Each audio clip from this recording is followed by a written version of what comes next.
Hey guys, so let's get straight into it. There are a lot of kind of ideas which I try to apply to different situations. And now let's start talking about some of them. Number one is opportunity cost.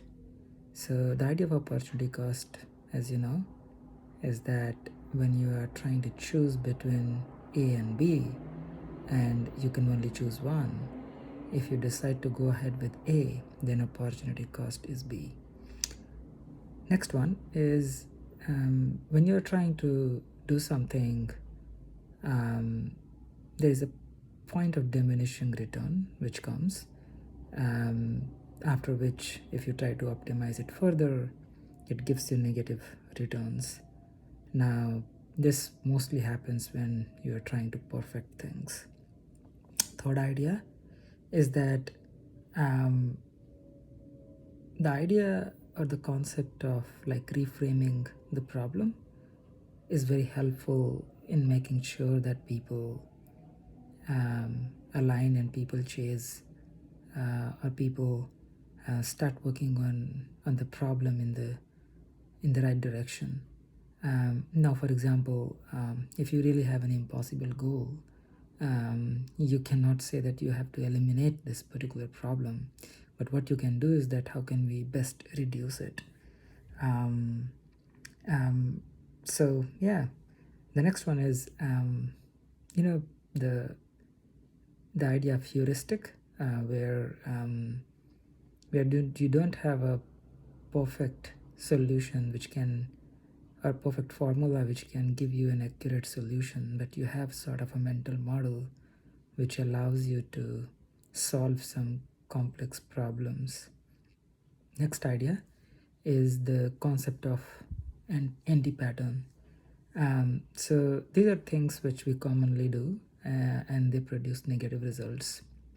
Now, for example, groupthink, where which is a psychological phenomenon which happens in groups where just for the sake of social cohesiveness, people tend to agree and they don't challenge each other, and this results in suboptimal decisions. Next one is cargo cult programming, if you know about it, and then vendor lock-in, analysis paralysis. This is also an anti-pattern. um, I'm not sure if you can say yeah. And the next one is sunk cost fallacy, is another concept, when you are unable to change your ways because you have already made a lot of investment in a particular approach. The next one is um, correlation and causation. So always try to see if two things which are happening at the same time, they are correlated or there is a cause and effect kind of relationship. Biases are another one which is a very interesting topic. There are different types of biases: selection bias, recency bias, proximity bias, survivorship bias, non-response bias, and things like that. And now, there's another concept which is sort of a mental model that you always can keep in mind, is that the law of large numbers. So the larger the sample size, closer is your average to the true average. This is very kind of easy to kind of understand.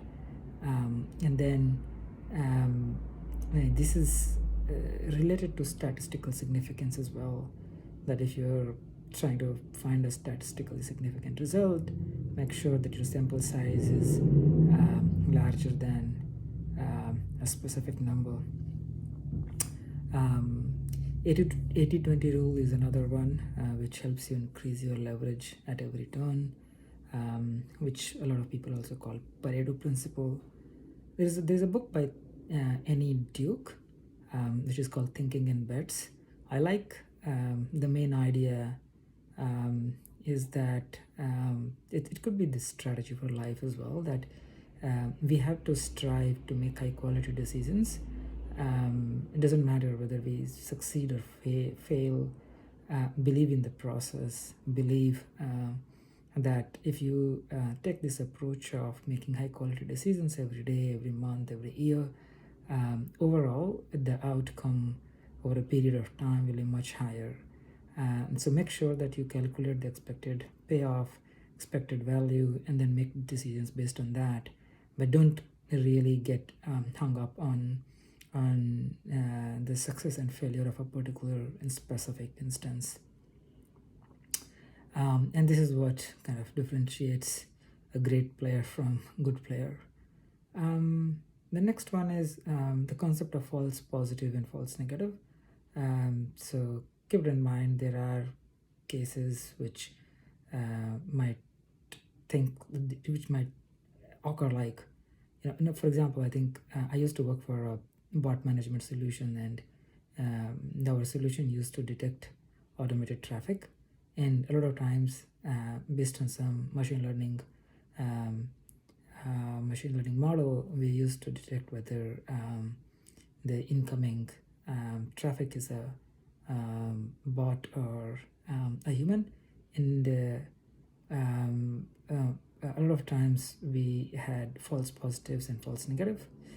So false positive means we have blocked a human who is behaving like a bot, so it's a false positive. And false negative is when we have kind of let through a lot of bot on the website. Cost benefit analysis, pretty easy one. Try to do some sensitivity analysis when you're trying to kind of find out how a particular variable will change and what will be the impact of it on the other variable. The concept of GIGO, garbage in, garbage out, is a very important one, and especially in case of like strategy, especially in case of like doing quality research. This is kind of pretty helpful. So yeah, that's pretty much for today.